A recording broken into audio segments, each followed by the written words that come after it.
يا أيها النبي إنا أرسلناك شاهدا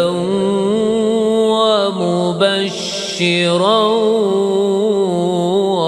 ونذيرا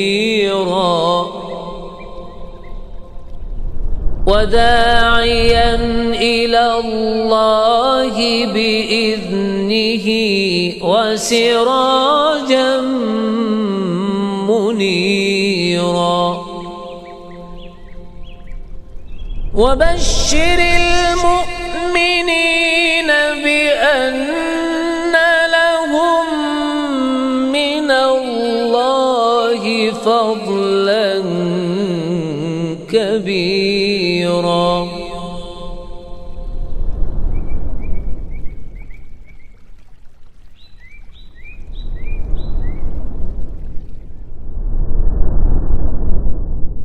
Assalamualaikum warahmatullahi wabarakatuh. Innal hamdalillah nahmaduhu wa nasta'inuhu wa nastaghfiruh wa na'udzu billahi min shururi anfusina wa sayyiati a'malina.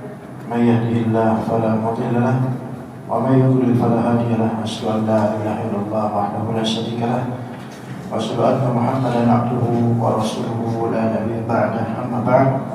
Kembali kita lanjutkan sekalian. Kita lanjutkan kajian kitab At-Tauhid karya Syekh Muhammad At-Tamimi rahimahullah.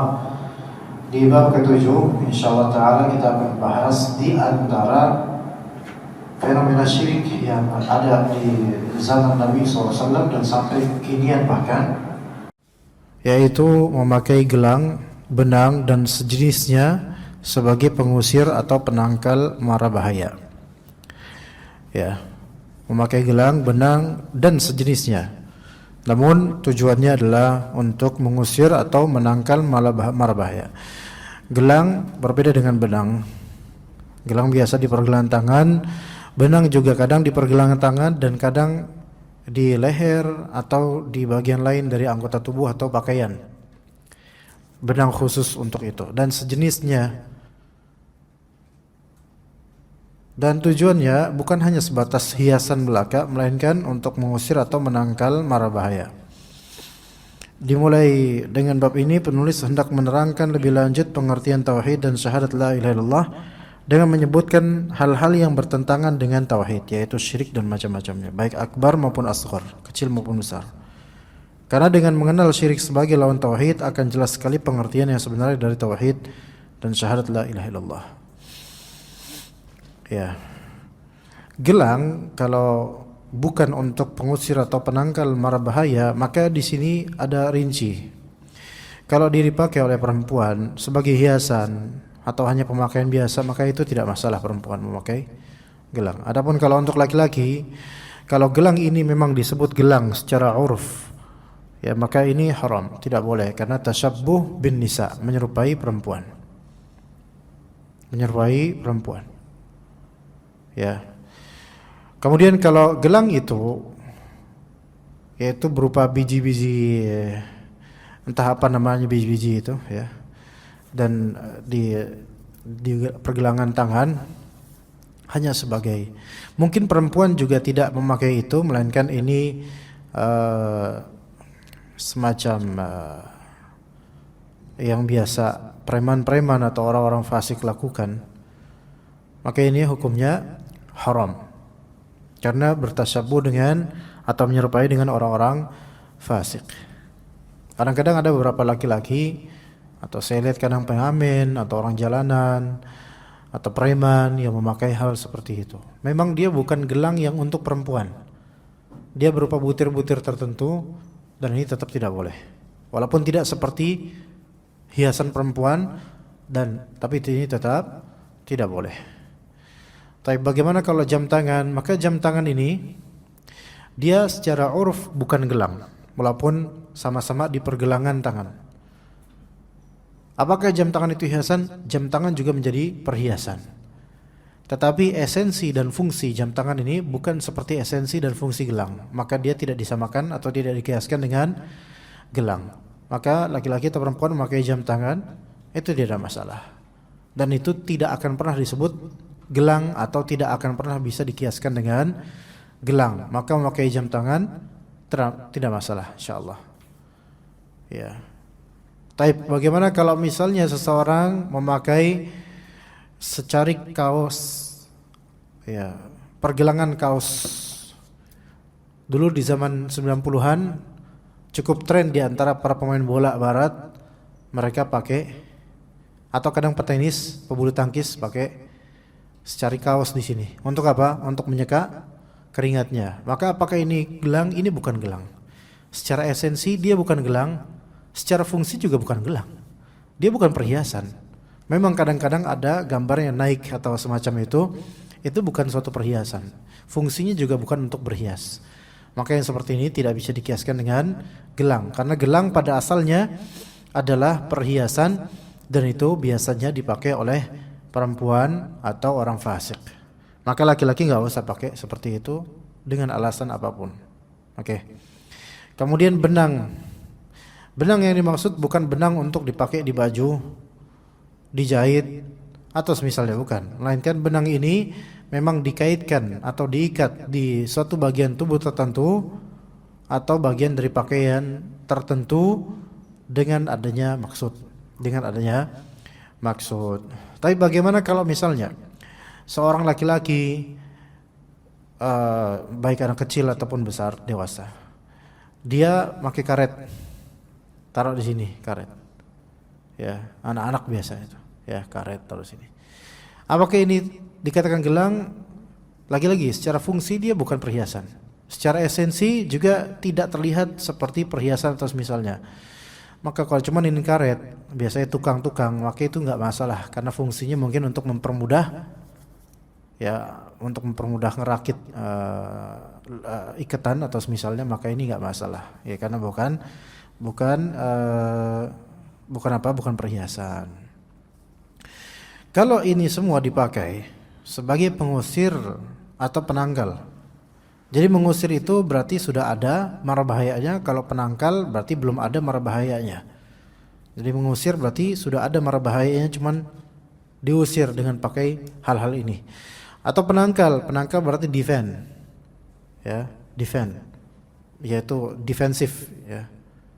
Menangkal, membela diri dari mara bahaya. Kedua hal ini dilakukan oleh sebagian orang dengan wasilah kepercayaan terhadap gelang, benang dan semisalnya. Oke. Firman Allah Subhanahu wa taala, "Qul afara'aytum ma tad'una min dunillahi in aradani Allahu bidurrin hal hunna kashifatu durrih aw aradani birahmatin hal hunna mumsikatu rahmatih. Qul hasbiyallahu alaihi yatawakkalul mu'tawakkilun." Katakanlah, maka terangkanlah kepadaku tentang apa yang kalian seru selain Allah.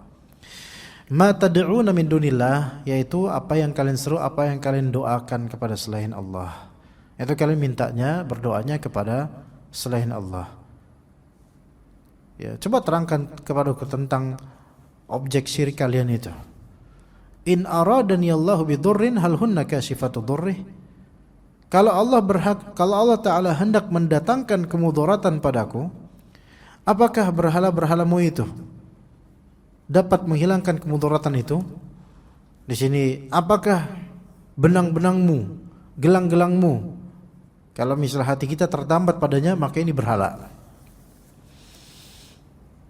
Makanya dulu ada seorang yang ahli puisi, syair, apa namanya, Taufik Ismail atau siapa?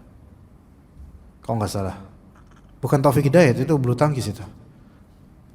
Ya, penyair siapa dulu, penyair Indonesia namanya, yang menulis syair Tuhan 5 cm. Tahu nggak? Google dong. Coba.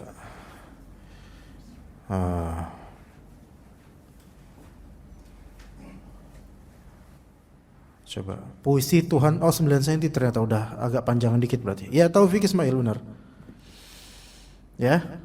Coba, itu bisa cari Tuhan 9 cm. Terus ada tulisan, rokok telah menjadi dewa, berhala, Tuhan baru, diam-diam menguasai kita. Berhala, ya, itu artinya sesembahan. Segala yang menjadi objek tambatan hati kita kepada selain Allah, selain Allah, maka itu disebut berhala. Ya, maka itu disebut berhala. Orang kadang sehari nggak apa-apa nggak makan, yang penting ada rokok. Ini berhala ini. Karena sebenarnya itu menyakiti dia. Kalau seorang orang sehari nggak bisa tanpa makan, itu mungkin karena memang fitrahnya dia normal. Ya. Apakah berhala-berhalamu itu dapat menghilangkan kemudaratan itu? Yaitu apakah objek-objek tambatan hatimu itu selain Allah bisa menghilangkan kemudaratan ketika Allah menghendaki adanya kemudaratan? Maka Nyiror Kidul, Nyibrorong dan antek-anteknya itu juga termasuk berhala walaupun tidak berupa patung. Bedakan berhala dengan patung. Semua patung kalau disembah pasti berhala. Tapi tidak semua berhala berupa patung dari kayu maupun dari batu ataupun dari snake. Bukan snake. Kadang ada patung terbuat dari roti, bread, ya. Dahulu kala di zaman jahiliyah, sebagian dari orang-orang yang akan menjadi sahabat Nabi, dulunya jahiliyah, kafir. Di antara mereka ada yang membuat patung sebagai sesembahan dan berhala terbuat dari apa? Dari roti. Ajaib. Nanti ketika mereka udah lapar, maka kemudian mereka akan nyemil itu berhala mereka. Ajaib. Di zaman dulu jahiliyah semua. Kemudian di zaman Islam juga beberapa sahabat saling menertawai diri mereka dan masa lalu mereka masing-masing. Ada di antara mereka bercanda, ya, maksudnya mengisahkan masa lampaunya. Dulu kita itu betapa jahilnya. Sampai suatu ketika kita berjalan safar, jauh pengen safar, itu kita membawa bekal batu. Dan batu itu maksudnya adalah seperti ini. Untuk mengusir atau menangkal marbahaya, dianggap sebagai sesembahan. Dikeramatkan batu itu, dibawa dalam safar. Nah kemudian bawanya cuma 2 batu toh. Maka ketika di tengah safar, kan padang pasir. Padang pasir itu antum kau nyari batu susah. Mereka udah ada batu di tas mereka, di kis mereka, kantong mereka, sebagai penangkal bahaya atau pengusir bahaya. Nah di tengah gurun pasir yang isi pasir doang, mereka itu ingin masak, ingin makan. Akhirnya mereka pengen menyulut api, tapi harus ada semacam kompor atau bejana di atasnya. Mau masak ini, masak air, masak itu, ya. Akhirnya mereka pun nyari, nggak ada batu. Gimana ya? Gimana coba? Dapat si batu. Alhamdulillah mereka dapat batu. 2 batu, plek. Taruh panci atau bejana, ya nggak bisa dong. Kan miring jadinya atau jatuh. Karena cuma 2. Butuh berapa lagi? Butuh 1 batu. Nyari nggak ada lagi, 1 batu lagi, ya udah terpaksa. Tuhannya kemudian ditancap di situ, di berhalanya, akhirnya apa? Balance. Jadi balance. Sampai mereka bilang, maaf ya, maaf gitu. Sampai minta maaf sama Tuhannya berupa batu, dan akhirnya dijadikan penyangga kompor. Bayangin seperti itu, ya. Maka bisa juga termasuk syirik memakai batu, ya, baik batu akik. Kalau tujuannya apa? Dengan akidah yang tidak benar, yaitu mengusir atau menangkal berbahaya. Asalnya memakai cincin batu akik tidak masalah. Mau batu akik kayak, mau batu kali kayak, terserah tuh. Tapi yang diingkari di sini adalah apa? Tujuannya mengusir atau menangkal berbahaya. Karena ini nggak ada kaitannya dengan pengusiran atau penangkalan berbahaya. Nggak ada urusan batu-batu itu atau benang atau gelang itu, ya. Maka coba, ketika Allah Ta'ala ingin memberikan madarat kepadaku, apakah gelang tersebut, benang tersebut, bebatuan tersebut, sesembahan tersebut itu dapat menghilangkan mudarat itu? Au aradani birahmatin hal hunna mumsikatu rahmati? Atau jika Allah hendak memberi rahmat kepadaku, apakah mereka dapat menahan rahmat Allah, yaitu sembahan berhala-berhala ini? Maka qul hasbiyallah alaihi yatawakkalul mutawakkilun. Katakanlah, cukuplah Allah bagiku, kepada Allah lah orang-orang yang berserah diri bertawakal. Oke. Jadi itu adalah dalil yang menunjukkan bahwasanya dilarang bagi kita untuk berbuat syirik dan menyekutukan Allah Azza wa Jalla dengan apapun. Imran bin Husain radhiyallahu anhu menuturkan bahwa Nabi SAW melihat seorang laki-laki terdapat di tangannya gelang kuningan. Maka beliau bertanya, "Ma hadhihi?" Apa ini? Ini bolehnya kita bertanya kepada seseorang tentang apa yang dia pakai dan itu asing bagi kita, itu boleh kita tanya. Ini apa ya? Maka qala minal wahinah. Maka dia berkata ini termasuk wahinah, yaitu penangkal sakit. Maka kata Nabi SAW, inzi'ha fa innaha la yaziduka illa wahna. Copot kata Nabi. Lepaskan itu. Inzi' ada istilah namanya naza', ada istilah namanya yaitu khala'. Dua-duanya di Indonesia artinya lepas. Tapi khala' dengan naza' itu beda cara ngelepasinnya. Misalnya khal'u thawb. Ya, khal'u thawb yaitu melepas baju dengan cara yang normal. Kayak kita melepas baju. Coba lepas. Pakai baju dalam enggak? Lepas juga enggak apa-apa dulu. Khal'u thawb kan biasanya kan kayak gini. Tapi kalau naza' itu ceres gitu apa ya? Ceres gitu loh. Artinya kata Nabi SAW, ikhla'ha, bukan ikhla'ha.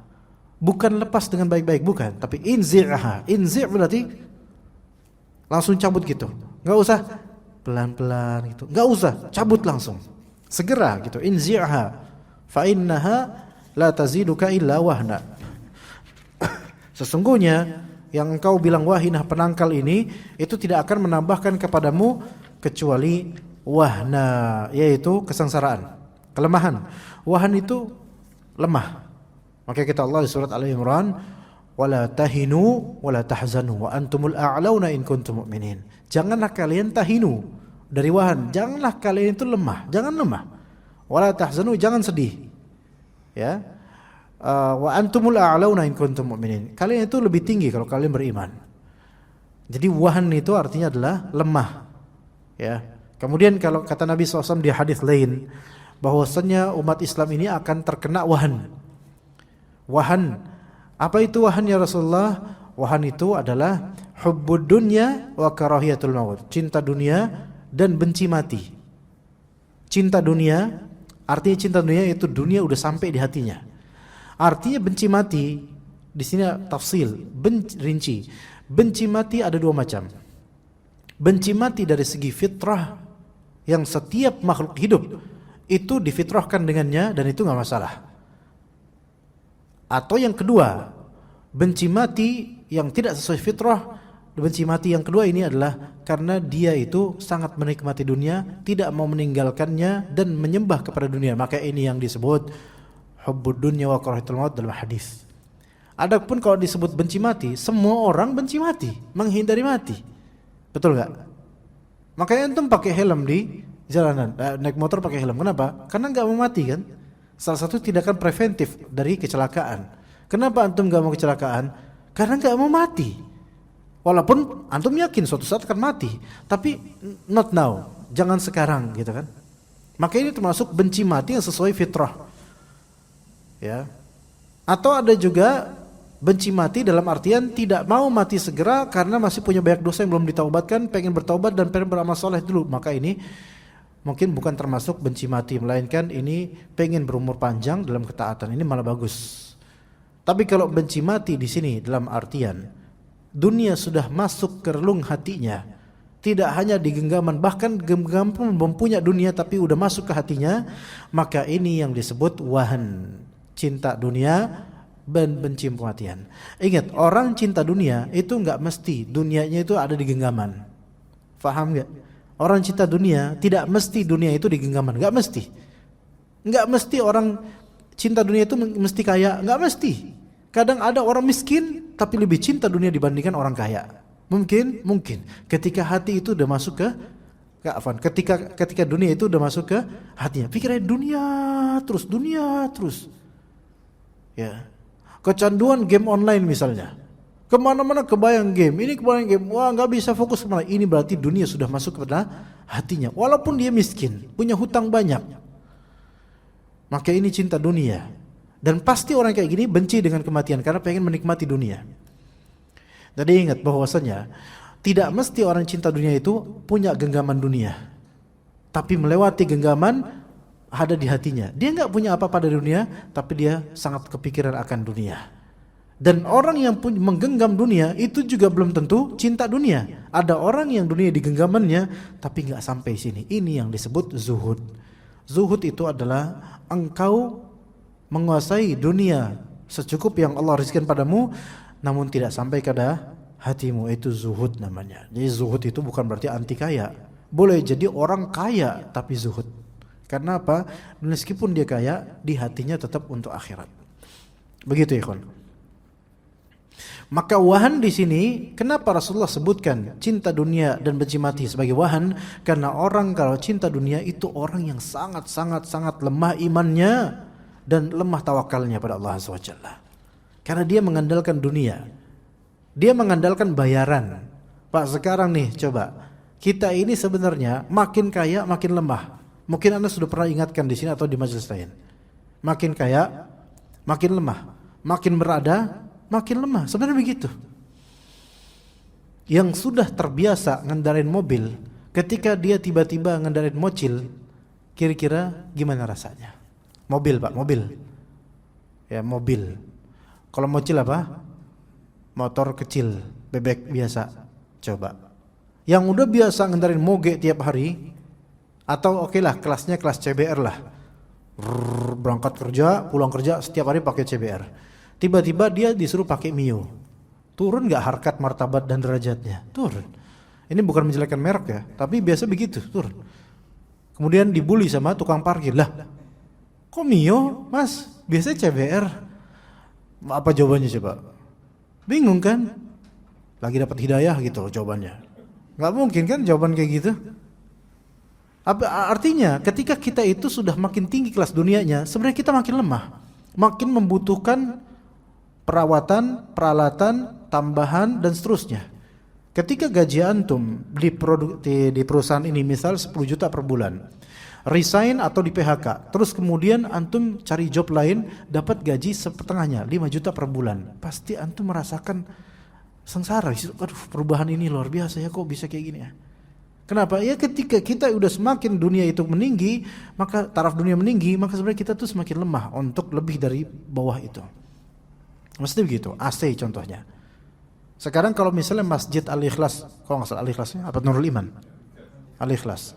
Karena kebanyakan nama Nurul Iman, Nurul Islam, Al-Ikhlas tuh udah di mana-mana masjid itu. Misalnya Masjid Al-Ikhlas. Sekarang kita udah biasa pakai AC. Coba sekali-kali Bang Dado misalnya. Sekali aja di masjid nggak pakai AC, banjir, ya kan? Iya, kecuali jemaah yang ada di Ashabu Al-Wara, Ashabus Suffah, mereka tiap sholat selalu di belakang, di luar itu mereka memang sudah cocok atmosfernya mungkin ya. Ya jadi selalu di situ. Ya. Jadi begitu taraf dunia. Makanya orang hubbu dunya wa karahmatu disebut wahan, penyakit itu disebut wahan. Kenapa? Karena orang ini pasti lemah. Orang yang cinta dunia pasti lemah. Kekuatan dia ada di mana? Di dunianya. Ketika dunianya Allah cabut, dia nggak bisa apa-apa, nggak bisa ngapa-ngapain. Beneran. Iya. Sekarang kalau orang memamerkan ototnya gede, perkasa, memamerkan ini ya, coba pas dia sakit, kena COVID, ayo, mau apa coba? Hilang dunianya, hilang kekuatannya, mau apa? Kita lus pas lagi berbaring lus, atau dia sakit apa keras gitu lus. Coba mana dunia yang kau banggakan? Lihat betapa lemahnya engkau tanpa dunia yang engkau banggakan. Lemah. Itulah ya, hati-hati dengan hubbud dunya wa karahiyatul maut. Itu wahan, lemah. Maka kata Nabi SAW, inzi'ha ya. Atau di sini ya inzi'ha fa innaha la yaziduka illa la taziduka, harusnya fa innaha la taziduka illa wahna. Sesungguhnya gelang atau jimat seperti ini tidak menambahkan kepadamu kecuali apa? Kelemahan. Makanya selemah-lemah makhluk manusia, dukun dan orang-orang pakai jimat. Beneran, itu orang paling lemah sebenarnya. Iya, orang paling lemah. Maka kalau antum ketemu dukun atau orang yang suka pakai jimat dan antum ahli tauhid, anggaplah antum sedang berhadapan dengan orang yang sedang mabuk. Banyak orang menyangka orang kalau sedang mabuk itu kuat. Enggak. Tergantung kadar mabuknya. Tapi kalau udah mabuk kalap, itu sebenarnya bukan karena kuat, karena bahlul, dia enggak ngerti, enggak punya otak. Maka dia bisa apa? menghancurkan ini itu, seolah-olah kuat. Enggak, dia tuh enggak kuat. Bahkan coba antum berantem sama orang mabok coba. Dia mau nonjok salah terus, salah sasaran kan? Enggak nyampe-nyampe. Enggak, karena lemah dia. Tapi sebagian orang mengira dia kuat. Sama kayak sebagian dari kita melihat dukun itu kuat. Wallahi tidak, demi Allah tidak. Dukun dan bala bantuannya seperti jin dan syaitan, wallahi mereka semua lemah di hadapan Allah, dan kemudian juga di hadapan ahli tauhid, ahli zikir. Mereka lemah semua. Wallahi mereka semua lemah. Ya, jangan mengira itu mereka itu punya kekuatan dan kemudian bisa. Ya, enggak wallah. Ya. Begitu juga misal ketika seorang kesurupan, kemudian dia mengancam, saya utusan dari mana, saya panglima dari mana, itu jinnya ngomong gitu tuh. Antum banget, kayak gitu bohongan. Lemah jin itu, lemah. Kemudian dia pakai panah gitu kan, panah kerajaan. Anda pernah kayak gitu tuh, pakai panah kerajaan, gertak aja, gertak aja langsung hilang apa yang dikhayalkan itu. Ketakutan jin, lemah semua insyaallah, lemah dengan izin Allah Azza wa Jalla. Jadi orang-orang yang memakai dan tidak bertawakal kepada Allah, mereka itu selemah-lemah orang, termasuk dukun. Walaupun kata orang itu sakti. Enggak sakti. Mereka jahil, bahlul. Enggak punya apa-apa mereka selain peliharaan mereka dari syaitan, yang itu sebenarnya menambah kelemahan orang ini. Tidak sedikit riwayat-riwayat dan kisah-kisah baik di desa atau di kota. Dukun-dukun yang matinya sengsara, enggak sedikit. Lalu mana kekuatan mereka? Mana kekuatan mereka? Sengsara hidup mereka. Jangan antum kira menjadi dukun kemudian bahagia banyak duitnya. Wallahi mereka itu orang-orang paling sengsara. Banyak keluarganya dukun itu berantakan. Anak-anaknya bercerai-berai karena hasutan dari syaitan demi syaitan. Maka tidak akan menambah apapun kepada diri kita dari perdukunan kecuali kesengsaraan, nambah kesengsaraan. Betapa banyak keluarga bercerai-berai karena apa? Karena mengandalkan perdukunan. Dikit-dikit barang hilang ke dukun. Pengen kuat sedikit ke dukun. Allahul musta'an.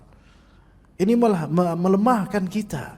Maka semua atribut syirik dan perbuatan syirik itu sebenarnya melemahkan manusia. Melemahkan hati manusia. Mungkin fisiknya besar, kalau hati lemah, apa artinya fisik besar? Ya kan? Maka benar kata Nabi, inziha, cepat-cepat lepas itu. Langsung diinziah. Sebagaimana seseorang kalau dia berbuat syirik, cepat-cepat lepas perbuatan syirik itu. Jangan nunggu. Jangan kemudian perlahan-lahan deh saya taubatnya. Enggak, langsung aja. Kembali kepada Allah. Fafirru ilallah. Berlarilah kalian kepada Allah. Karena ia tidak menambah pada dirimu kecuali kelemahan. Maka berkegantungan kepada selain Allah tidak akan menambah apapun kecuali kelemahan jiwa. Maka bergantunglah kepada Allah supaya kita semakin kuat kejiwaannya. Ya. Kemudian kata Nabi SAW, فَإِنَّكَ لَوْ مِتَّ وَهِيَ عَلَيْكَ مَا أَفْلَحْتَ أَبَدًا. Sebab jika kamu mati sedang gelang itu masih ada padamu, maka kamu tidak akan beruntung selama-lamanya. Artinya enggak bakal masuk surga sampai kapanpun. Sebagian ulama menafsirkan bahwasanya ini menunjukkan bahwa hal-hal seperti ini bisa masuk dalam syirik akbar dan keluar dari Islam. Kalau meyakini bahwasanya gelang-gelang tersebut, jimat-jimat tersebut secara zat bisa berpengaruh pada keselamatan dan nyawa manusia atau mara bahaya, maka ini syirik akbar, keluar dari Islam, berbahaya sekali. Berarti menjadikan adanya Tuhan selain Allah, pencipta selain Allah, pembuat mara bahaya atau penangkal mara bahaya selain Allah Subhanahu wa taala. Dan riwayat Imam Ahmad pula dari Uqbah bin Amir secara marfu', kata Nabi sallallahu alaihi wasallam, "Man ta'allaqa tamimatan fala atamma Allahu lah, wa man ta'allaqa wada'atan fala wada'a Allahu lah, wa fi riwayatin man ta'allaqa tamimatan faqad asyraka." Barang siapa yang menggantungkan tamimah. Apa itu tamimah? Ia adalah sesuatu yang dikalungkan di leher anak-anak sebagai penangkal atau pengusir penyakit. Ini di Indonesia juga kadang ada. Juga menyingkirkan pengaruh jahat yang disebabkan rasa dengki seseorang, seperti ain. Menangkal ain dengan kalung sesuatu, ya, itu semua termasuk jimat dan itu haram. Itu kadang-kadang Sebagian dari dukun beranak menitipkan itu buat anak ini. Ya salam, ini semua apa? Syirik. Anak itu nggak bersalah, nggak tahu apa-apa dia. Orang tuanya lah yang tanpa ilmu kemudian mengalungkan hal-hal seperti ini. Tamimah namanya. Tamimah. Wa man ta'allaqa wada'atan fala wada'allahu lah. Yaitu barang siapa yang menggantungkan wada'ah, semoga Allah tidak menjadikannya dalam ketenangan. Wada'ah itu apa? Sesuatu yang diambil dari laut, menyerupai rumah kerang atau semisal itu. Menurut anggapan orang jahiliyah dapat digunakan sebagai penangkal penyakit. Termasuk dalam pengertian ini segala jimat. Mau dari kerang kayak mau dari apalah. Sebenarnya enggak usah jauh-jauh ke laut ya. Di Keramat Jati banyak. Iya. Itu banyak tuh cangkang-cangkang kerang, banyak itu. Minta aja satu, Bang, minta satu, Bang. Enggak beli kiloan, minta satu aja. Kemudian diyakini sebagai apa? Penangkal penyakit. Ini semua menjimatkan diri, semua ini menjimatkan sesuatu ini, materi-materi seperti ini termasuk syirik, kata Nabi SAW. Ya, kata Nabi. Apakah sekarang ada orang yang sekarang dikit-dikit syirik, ente nyalahin Nabi berarti? Nabi yang ngomong kok. Nabi yang ngomong, Nabi Muhammad SAW. Hadis riwayat Imam Ahmad. Sekalian salahin Nabi, salahin Imam Ahmad, salahin Uqbah bin Amir, salahin semua sahabat yang meriwayatkan hadis-hadis seperti ini. Bukan dikit-dikit syirik. Memang Nabi SAW tugasnya memperingatkan orang-orang jahiliyah dan sampai sekarang juga diperingatkan akan kesyirikan. Jangan sampai berbuat syirik. Maka jangan disalahpahami. Ya, bahwa saya dai-dai ini kok dikit-dikit syirik. Ya antum saja yang memang konsumsinya enggak hadis, konsumsinya bukan hadis-hadis Nabi SAW. Seandainya kita mengkonsumsi banyak ayat Al-Quran, banyak menceritakan perbuatan orang-orang musyrik supaya kita itu menghindari syirik, maka pelajari Al-Quran. Kemudian hadis-hadis Nabi banyak ternyata berkaitan dengan syirik, pelarangan terhadap syirik. Ini banyak sekali. Dan para salaf kita itu mereka berusaha menghindari syirik. Datang orang-orang sekarang, jemaah-jemaah sekarang, tuh jangan sampai gerombolan itu dikit-dikit syirik. Emang orang-orang seperti ini yang memang enggak perhatian terhadap umat. Enggak perhatian terhadap kesyirikan yang merajalela di kaum muslimin sekarang ini dan dari dulu sampai sekarang. Justru ini merupakan majal dan medan dakwah untuk mengingatkan orang-orang supaya kita meraih pahala yang besar dan dengan izin Allah Ta'ala menyelamatkan agar kaum muslimin selamat dari jerumusan syirik. Bahkan sampai masalah benang saja itu diurus dalam Islam. Apakah ada yang berani sekarang benang aja diurus? Gimana sih dai ngurus benang dan kalung orang? Nggak ada kerjaan lain apa? Itu pernah terjadi hal kayak gitu di antara jemaah yang jahil, nggak ngerti, kurang belajar. Mungkin dunia dapat tapi ilmu syariat nggak dapat, nggak masuk. Ada di Kalibata City, di Masjid Nurullah. Suatu ketika ada seorang ustadz dan juga sama seperti ustadz sunnah lainnya, mereka mengingatkan kaum muslimin dari bahaya syirik. Masuk ke bab ini nih, kitab tauhid. Ada Ustadz Sofyan Rurai hafizahullah ketika membahas bab ini nih. Ya, termasuk syirik memakai gelang, benang dan sejenisnya ada di antara jemaah yang semoga Allah beri hidayah kita dan mereka. Itu kemudian keluh kesah ke DKM. Ini gimana sih antum mengundang ustadz yang ngurusin gelang orang? Padahal itu beliau ini komplain seperti ini, selesai kajian komplain seperti ini.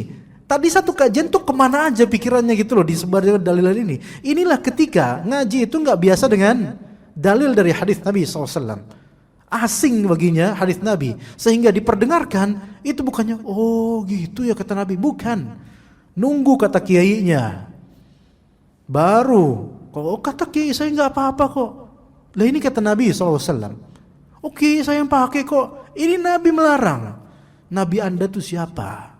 Nabi Muhammad SAW atau siapa? Nabi yang melarang. Oh, kiai saya pakai wifi kok, raja kok. Itu untuk menangkal mara bahaya kok. Mau raja, wifi, mau bentuk binatang lah, mau bentuk kerang lah, mau bentuk apa, benang saja ini dipermasalahkan. Itu baru benang loh, benang doang, seutas benang dikalungkan. Apalagi yang lebih besar daripada itu. Lebih-lebih kalau berbentuk gambar, ditaruh di kantornya, ditaruh tuh gambar syekhnya. Ya, dulu kalau misalnya gambar-gambar kayak itu, cuman anak-anak ABG doang yang beli poster-poster pemain bola, artis. Itu anak ABG, itu pun bukan buat disembah dan bukan buat hatinya tuh terbantuk padanya, enggak. Sekarang udah ngaji, malah diajarin supaya apa? Ghulu dan berlebihan kepada syekhnya yang sudah wafat atau kiai sudah wafat. Beli gambar fulan, beli poster fulan. Enggak. Untuk apa, akhi? Untuk apa? Untuk nangkal marbahaya. Itu sebagian orang ada yang sampai kayak gitu keyakinannya. Kalau misalnya nggak tahu hal kayak gini berarti nggak gaul ini. Ada di beberapa toko, di beberapa tempat harus dipasang gambar ustadznya, gurunya itu. Untuk apa? Supaya tikus nggak masuk? Ya mungkin diantaranya itu mungkin. Supaya nggak marbahaya nggak masuk, supaya nggak ada maling, supaya ini semua kesyirikan karena ini nggak ada ngaruhnya. Tikus ngelihat ke masihnya nggak bakal mikir nih siapa kata tikus, nggak bakal mikir, nggak ada kaitannya. Tapi orang-orang ini diberikan akal oleh Allah Azza wa Jalla, malah menjadikan gambar-gambar seperti itu sebagai penangkal bahaya, atau tulisan-tulisan wifik dan raja penangkal marbahaya, atau sebagian susuk atau tato ada sebenarnya penangkal marbahaya. Kemudian jimat ditaruh di dompet penangkal marbahaya. Ya salam. Kemana akal kemudian? Dan kemana dalil-dalil seperti ini yang sudah terjabarkan jelas? Terjabarkan sangat jelas. Itu dari Nabi SAW larangannya. Sampai kerang, cangkang dijadikan sebagai media untuk bertawakal pada itu termasuk syirik gitu loh. Maka barang siapa menggantungkan tamimah, maka dia telah berbuat syirik untuk menghindari mara bahaya. Ibnu Abi Hatim meriwayatkan dari Hudzaifah bahwa ia melihat seorang laki-laki di tangannya ada benang untuk mengobati sakit panas. Enggak ada kaitan antara benang dengan mengobati sakit panas. Maka langsung diputuskan oleh Hudzaifah benang tersebut sambil membaca firman Allah, "Wa ma yu'minu aktsaruhum billahi illa wa hum musyrikun." Kata Hudzaifah, sahabat Nabi, bukan kiai zaman sekarang, bukan kiai zaman kapan, bukan. Sahabat Nabi yang lebih tahu daripada kita tentang Islam dan tauhid. Langsung kata beliau yang maknanya dari ayat Allah Azza wa Jalla, dan sebagian besar dari mereka tidak beriman kepada Allah melainkan dalam keadaan berbuat syirik mempersekutukan. Maka menjadikan benang untuk mengobati sakit panas, cuman ngobatin sakit panas loh. Sakit panas. Tapi kenapa kok sampai dikatakan syirik, divonis syirik oleh sahabat Nabi? Karena enggak ada alaqah, enggak ada kaitan benang sama sakit panas. Emang benang bisa menangkal sakit panas? Enggak ada kaitannya, bro. Nah, maka seperti ini coba pakai logika deh. Logika aja enggak masuk. Apalagi dengan dalil makin enggak masuk lagi.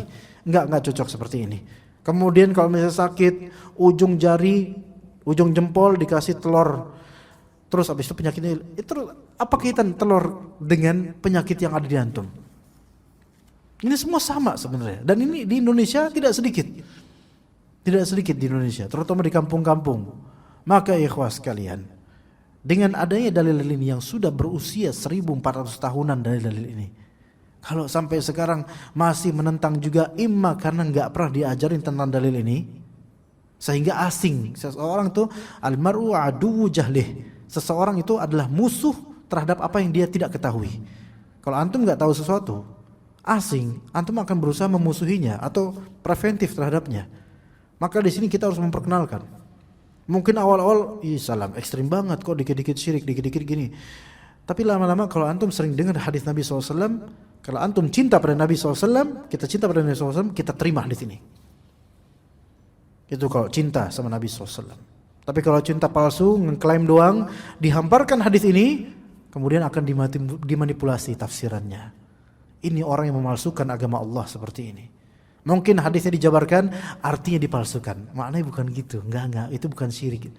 Ini orang ini sebenarnya seperti apa? Seperti ada orang pengen ke kebenaran, jemaah pengen kebenaran, tapi ditutup, disumbat sama orang-orang yang menafsirkan hadis secara serampangan. Padahal jelas sekali, orang awam pun ngerti akan hadis-hadis seperti ini kalau dia baca. Begitu jemaah sekalian, begitu Bang Ade.